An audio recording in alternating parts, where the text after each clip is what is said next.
Tourism एरियालाई टुरिस्टहरूलाई भुल्याउनको लागि धेरै कुराहरू आर्टिफिसियल गर्नु पर्दैन।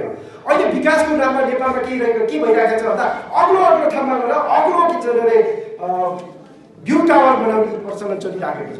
जुन ठाउँ आफै अग्लो छ त्यहाँ भ्यू टावर खर्च गरेर के गर्ने बरु त्यहाँसम्म जाने मोटर बाटोलाई कच्ची बाटोलाई पक्की बनाउन राम्रो हुन्छ।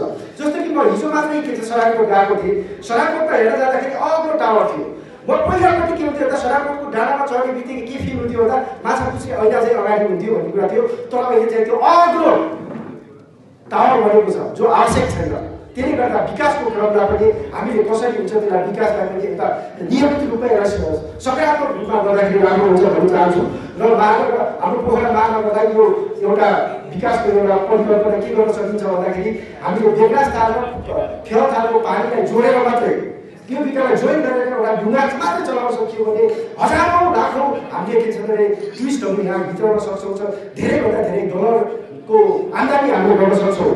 र आजको यो जुन आज मलाई एउटा कुरा के भन्न मन लागिरहेको छ भन्दा नेपाली काङ्ग्रेसका केही साथीहरूले चाहिँ आफूलाई हात्तीको संज्ञा दिइरहनु भएको छ। एकीकृत समाजवादी र नेकपा माओवादीले थोरै काममा हावा फुलेर उहाँलाई अलिकति बरु ठुलो के बनाइदिएको थियो। उहाँले चाहिँ आफूलाई हात्ती सम्झिनु भएको छ। त्यस कारणले गर्दा नेपाली काङ्ग्रेसका साथीहरूलाई म के भन्न चाहन्छु भने त्यो बलुनलाई फुट्न धेरै समय लाग्दैन।